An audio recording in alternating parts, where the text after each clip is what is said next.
Assalamualaikum warahmatullahi wabarakatuh. Perkenalkan, nama saya Ninda Ika Alfionita, NIM 180 321 100 108. Di video kali ini saya akan menjawab beberapa pertanyaan dari Bu Resti selaku dosen mata kuliah Ekonomi Sumber Daya Alam.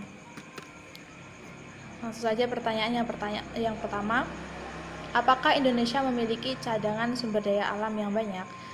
Jawabannya iya. Mengutip dari Kemendikbud RI, potensi sumber daya Indonesia adalah hutan, lautan, minyak bumi, gas alam, dan juga batu bara. Hutan di Indonesia adalah hutan terluas ketiga di dunia. Luas hutan Indonesia sekitar 99 juta hektar yang membentang dari Indonesia bagian barat hingga bagian timur. Indonesia merupakan negara maritim yang sebagian besar wilayahnya merupakan lautan. Lautan di Indonesia kaya akan berbagai jenis ikan. Sumber daya laut berupa biota laut, tambang minyak lepas pantai, dan pasir besi. Potensi ikan laut Indonesia mencapai 6 juta ton per tahun. Pada tahun 2009, potensi laut Indonesia menduduki posisi keempat dunia. Potensi minyak bumi di Indonesia mengalami penurunan setiap tahunnya, sehingga Indonesia harus melakukan impor dari negara lain. Potensi gas alam di Indonesia sangat banyak. Diperkirakan cadangan gas alam di Indonesia sekitar 2,8 triliun meter kubik. Selanjutnya pertanyaan yang kedua, bagaimana menyikapi depresi dan kelangkaan sumber daya alam di Indonesia?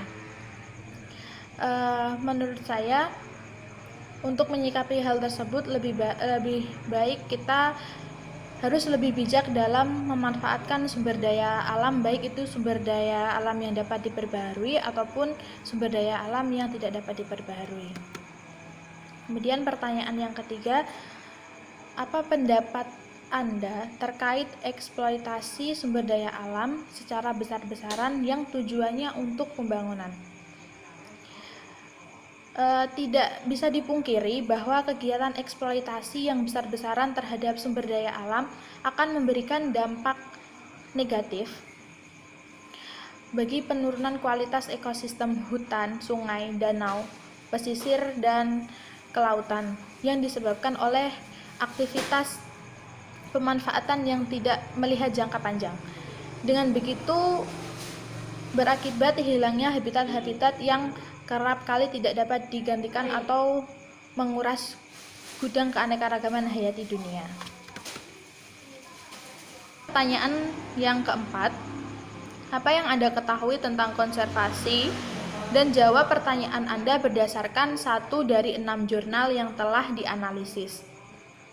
Dalam jurnal yang berjudul Implementasi Kebijakan Pengelolaan Penambangan Minyak Bumi Secara Tradisional di Langkat, menjelaskan bahwa kegiatan penambangan minyak secara tradisional yang dilakukan dari waktu ke waktu, selain dapat memberikan keuntungan, juga dapat memberikan dampak negatif, yaitu rusaknya lingkungan hidup.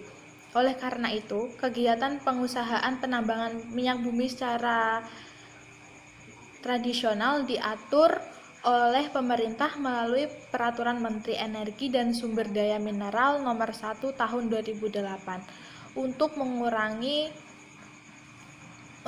melindungi sumber daya alam dan lingkungan.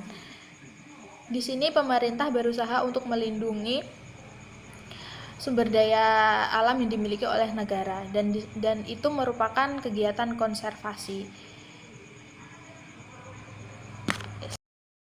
Mungkin itu saja yang dapat saya sampaikan, kurang lebihnya saya mohon maaf. Terima kasih. Wassalamualaikum warahmatullahi wabarakatuh.